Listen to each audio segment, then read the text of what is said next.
And welcome है आपका हमारे यूट्यूब चैनल में। तो आइए अच्छी वीडियो में स्टार्ट करते हैं। तो आपके 20 क्वेश्चन होने वाले हैं, ठीक है, हिंदी के, जो कि आपकी यूपी पुलिस एग्जाम या फिर एसएससी जेडी एग्जाम के लिए बहुत ही महत्वपूर्ण होने वाला है। तो आइए अच्छी वीडियो स्टार्ट करते हैं। तो वचन के कितने भेद होते हैं? तो 2 होते हैं या फिर 4 या फिर 3 या फिर इनमें से कोई नहीं। तो आपका राइट आंसर है वचन के 2 भेद होते हैं, ठीक है। उसके बाद है बहुत अधिक क्रोधित होना। इस मुहावरे का अर्थ क्या है? तो आंखें तरसना या फिर आग में घी डालना या फिर खून का घूंट पीकर रह जाना या फिर आग बबूला होना। तो आप लोग पहले देखिए, बहुत क्रोधित होना यानी बहुत गुस्से में होना। तो आंखें तरसना ये तो कभी नहीं हो सकता है, क्योंकि आंखें तरसना जैसे कि आप पानी के लिए आंखें तरस रहे हैं या फिर खाना के लिए या फिर देखिए। उसके बाद है आग में घी डालना यानी किसी को जलाना, इसमें लिखा है बहुत अधिक क्रोधित होना, तो ये भी नहीं बनेगा। उसके बाद है खून का घूंट पी कर रह जाना यानी किसी को आप मारते मारते रह गए, यानी कोई आपके सामने गलत कर रहा है, आप उसको कुछ बोल नहीं पा रहे हो, ठीक है। उसके बाद है आग बबूला होना। जब 3 गलत हो जाए तो उसके बाद चौथा आप लोग डायरेक्ट ही टिक करके चले आइएगा, ठीक है। तो आपका राइट आंसर है आग बबूला होना, ठीक है। तो उसके बाद अगला प्रश्न, पंचरत्न के रचनाकार हैं। तो डॉक्टर रामविलास शर्मा है या फिर डॉक्टर नरेंद्र हैं या फिर कृष्ण सोवती हैं या फिर विष्णु प्रभाकर हैं। तो आपका राइट आंसर है Ramvilas Sharma is the right answer,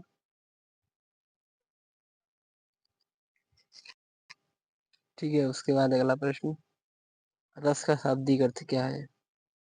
तो रस से मिलने वाला। तो रस में क्या मिलता है आपको? काव्य की आत्मा या फिर आनंद या फिर भाव या फिर उपरोक्त में से कोई नहीं। तो आपको इजली सी बात उसमें पता है कि रस से सिर्फ आपको आनंद मिलेगा, यानी किसी भी चीज़ का आपको, जैसे आप सपोज करिए आप पानी पिए तो उसका आपको आनंद मिला, या फिर उसको आप महसूस किए तो आपको आनंद मिला। तो आपका राइट आंसर है आनंद द राइट आंसर, ठीक है। उसके बाद है हाथ पसारना, मुहावरे का सही अर्थ क्या है? तो मांगना है या फिर विस्तार करना या फिर लेना या फिर देना।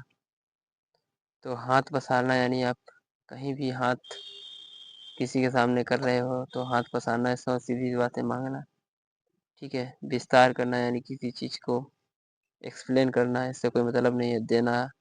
लेने से कोई मतलब नहीं है। तो आपका राइट आंसर है मांगना is the right answer, option number first. उसके बाद है संपत्ति की संधि विच्छेद कीजिए।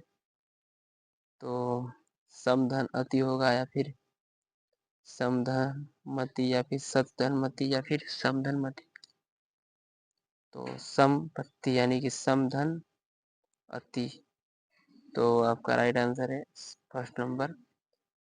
उसके बाद अगला प्रश्न, संस्करण में प्रयुक्त उपसर्ग है। तो संस्करण यानी संस्करण। तो पहले होगा सम, उसके बाद होगा करण। तो आपका right answer option number fourth यानी सम। उसके बाद शुद्ध वाक्य चुनिए। ये हमारे पास रहते हैं और वे दूर। उसके बाद अगला प्रश्न आप लोग देखिए, वे हमारे पास हैं रहते हैं और ये दूर। उसके बाद है वे हमारे पास रहते हैं और वह दूर। ये हमारे पास रहते हैं और वह दूर। तो आपका इसमें सबसे अच्छा वर्तनिक दृष्टि से कौन सा दिख रहा है? शुद्ध। तो आप देखिए पहले फर्स्ट नंबर पे, ये हमारे पास रहते हैं यानी कि ये सही है, और वे दूर। तो बिल्कुल भी राइट आंसर है आपका फर्स्ट नंबर, यानी ये हमारे पास रहते हैं और वे दूर। उसके बाद हिंदी में लिंग निर्धारण कितने आधार पर ग्रहण किए जाते हैं? तो 2 या फिर 3 या फिर 4 या फिर इनमें से कोई नहीं।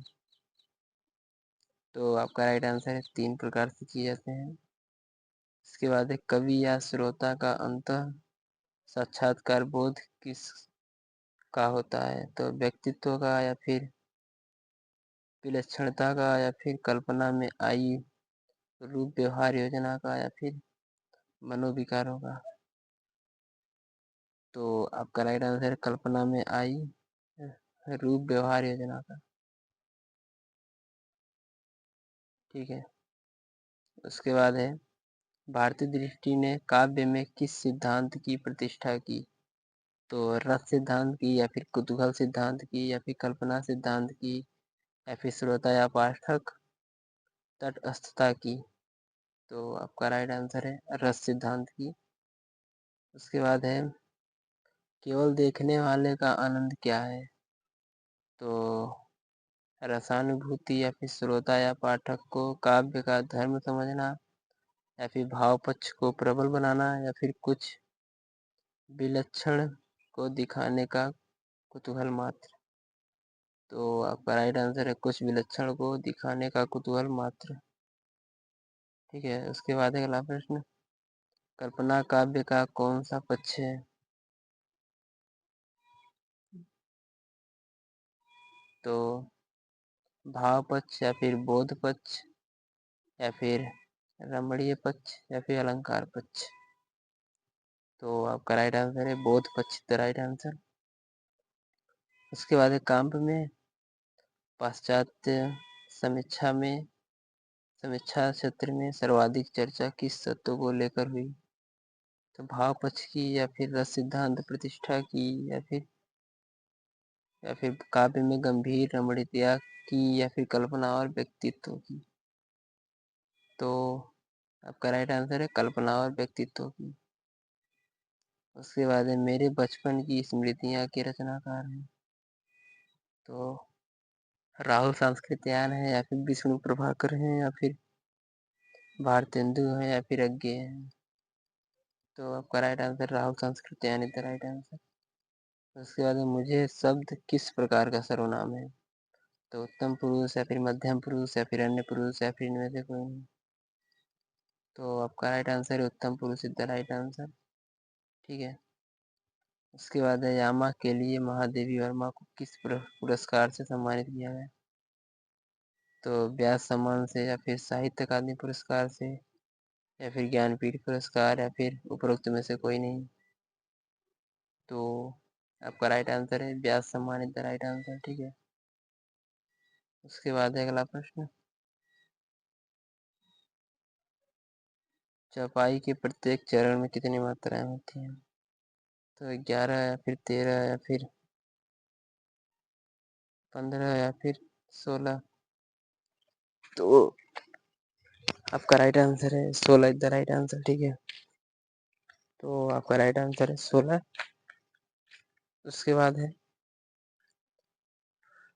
अधरों पर अली मंडराते केशों पर मुग्ध